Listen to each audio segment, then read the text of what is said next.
আসসালামু আলাইকুম বন্ধুরা, আজকে আবার চলে আসলাম আমাদের সেই সুপরিচিত বিক্রমপুরের পদ্মা নদীর পার মাছ ধরতে। অতি পরিচিত পয়েন্ট এটা। এখানে প্রতি বছরই মাছ ধরতে আসে বিভিন্ন স্থান থেকে, বড় বড় শিকারীরা আসে মাছ ধরতে। এটা আমাদের পদ্মা নদীর ভাগ্যকুল পয়েন্ট। এখানে প্রচুর শিকারীদের আনাগোনা হয় সিজনে। এখন সিজন না, এখন নতুন করে আবার পানি আসতেছে। এই নতুন পানিতে কিছু মাছ ধরা পড়ে, সেগুলো বেশিরভাগ সময় আমাদের এলাকার শিকারীরাই শিকার করে। সেক্ষেত্রে আমরাও আছি। এর আগেও আমরা প্রচুর মাছ শিকার করছি। আসলে এরকম করে আপডেট দেব চিন্তা ভাবনা ছিল না, তাই তেমন ভিডিও করা হয়নি। ইনশাল্লাহ আগামীতে নিয়মিত আপডেট দেব আপনাদের,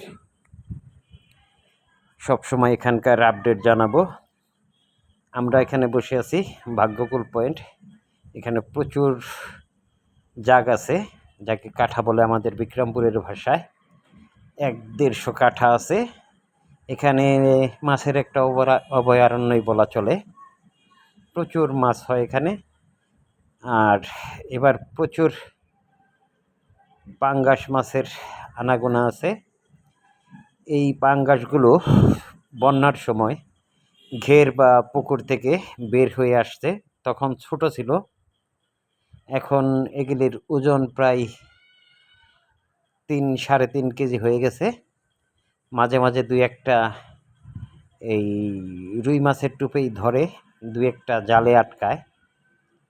মাশাল্লাহ, অনেক মাছ পাঙ্গাস। এখন তারা নদীর পাঙ্গাস হয়ে গেছে ঘের থেকে বেরিয়ে।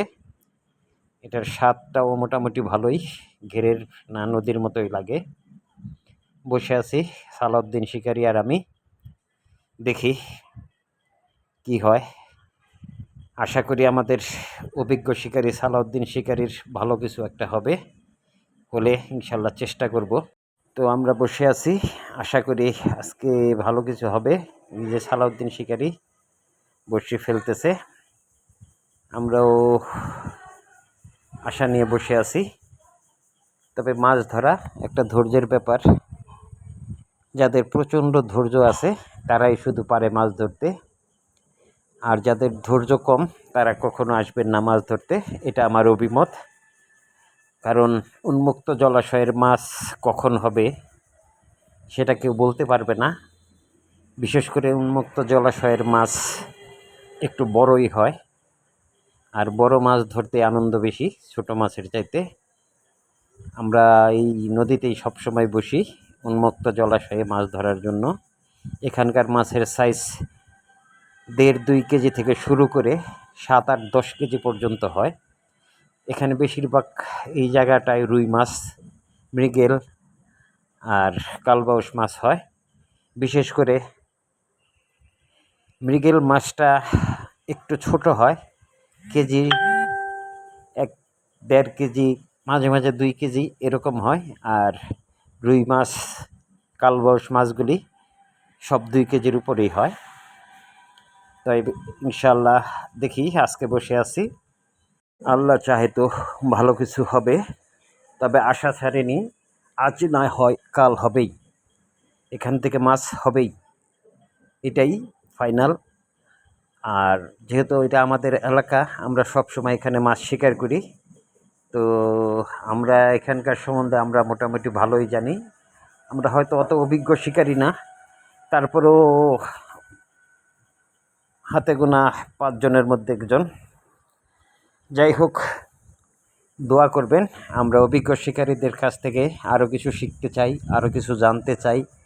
আমাদের ভুল ভ্রান্তি থাকতেই পারে, সেগুলো আমরা তাদের থেকে জেনে শুনে ভালো কিছু করার চেষ্টা করতে চাই। তাদের আইডিয়াই আমাদের আগামী পথ চলার অনুপ্রেরণা যোগাবে। আপনারা সবাই আমাদের পরামর্শ দেবেন, ভালো পরামর্শ, শিক্ষণীয় পরামর্শ, আমরা যেন আপনাদের থেকে শিখতে পারি।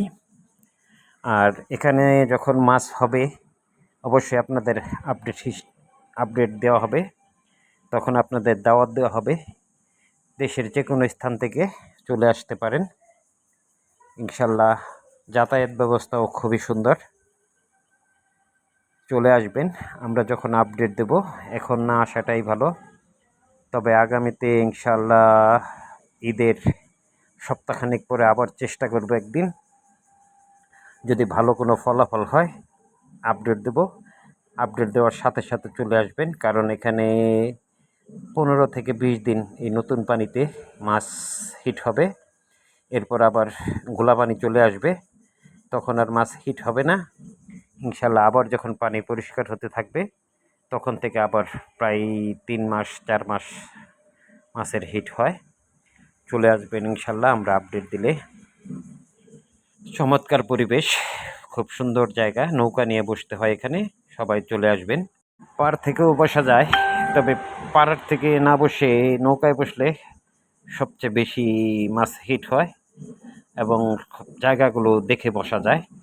এখানে 1 থেকে 150 জাগ বা কাঠা বলে আমাদের বিক্রমপুরের ভাষায় আছে। এটা মাছের অভয়ারণ্যই বলা চলে। এই কাঠাগুলোর কারণে এখানে মাছ ভয়ভীতি ছাড়াই এখানে আশ্রয় নেয়, তারা চলাফেরা করে। তবে এখন একটু চায়না জালের সমস্যা আছে, তবে পানি বাড়লে চায়না জালগুলো সব পাড়ের দিকে চেপে যায়, মাঝখানে আর কোনো জাল থাকে না, তখন মাছ ধরতে একটু সুবিধা হয়। আর যারাই ভাগ্যকুল আসবেন আমাদের গোবিন্দ মিষ্টান্ন ভাণ্ডার থেকে অবশ্যই ঘোল খাবেন। এটা বিক্রমপুরের নামকরা ঘোল। এটা ঢাকা সহ দেশের বিভিন্ন স্থান থেকে লোক আসে এখানে ঘোল খেতে। এখানে প্রতিনিয়তই লোক আসে, লোকের সমাগম হয় অনেক। আপনারাও আসবেন ঘোল খেতে, ঘোলের দাওয়াত রইল। ইনশাল্লাহ আগামীতে আপডেট দেওয়া হবে মাছ ধরার, সাথে ঘোল খাওয়ার আপডেট দেওয়া হবে। চলে আসবেন, একসাথে বসে সবাই মিলে ঘোল খাবো ইনশাআল্লাহ। সবাই ভালো থাকবেন।